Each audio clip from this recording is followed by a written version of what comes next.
Well, the gospel is always rich, but today seems extraordinary in many ways, and I encourage you to take some time, even after Mass, to go back and sit with it and see what strikes your heart, in part because I will not be doing much in detail. But today, overall, we continue to hear of the end of all things. When the entire cosmos, this universe and all it contains, will have to pass over what we will each have to pass over at the end of our lives, what our Lord has already passed over in his passion and resurrection. At the end of it all, the proud and evil ones will be reduced to stubble. But as we might have heard just 2 weeks ago on All Souls Day, the souls of the just will shine like sparks through stubble, and they shall be at rest. In this image, then, Christ is the furnace. And when we enter the furnace, we are either burnt up and we become flames and we become one with his divine fire, or we become the charcoal at the back. We would like to become one with God. So how do we do it? Of course, we do not earn our salvation. It's a gift entirely given to us. And yet God has time and time again revealed that he yearns for our participation in his saving work.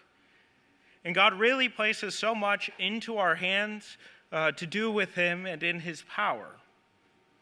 To work with him and bringing his love to others becomes eventually our very way of becoming one with him. To work with God, to achieve his work in the world, to be his instrument, means that you become one with him. And so when God gives us this life, this gift, it will either burn out or it will grow. And it will likely grow through our good works and our continually staying close to God in prayer. And so it should be no surprise for us when St. Paul gets fairly firm about this, saying, "We instructed you that if anyone was unwilling to work, neither should that one eat." Now, Paul's upholding himself as a model here. And he's one who only works for the benefit of those around him, never for himself. And in doing so, in pouring himself out for others, Paul becomes another Christ on this earth, and he remains ablaze. And staying on fire, he enters the heavenly life. And so too, we can join the divine fire ourselves. This is why the collect, our opening prayer at the beginning of Mass, says that it's full and lasting happiness to serve with constancy. Because when we serve with constancy, when we give ourselves away to others, we become one with God, and we will truly have no hard time entering into heaven. Now, we only do this together. You know, Paul's letters are mainly written to whole communities, and when he writes to an individual, it's the leader of a community. So if we're going to do our part in the saving work of God, we're going to do it together. And that's why we've been speaking about stewardship for a couple of weeks now.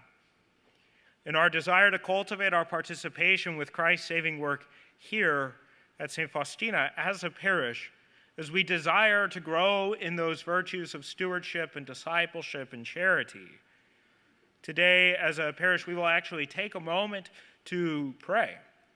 We will take some time to discern how we might each be able to respond to God for the blessings that each of us truly has received. Now, this is not about making a pledge to the capital campaign for the construction of the church, but it would be a commitment in some way to making a difference through your time, talent, or treasure, to participate in furthering God's mission and kingdom here in a consistent way.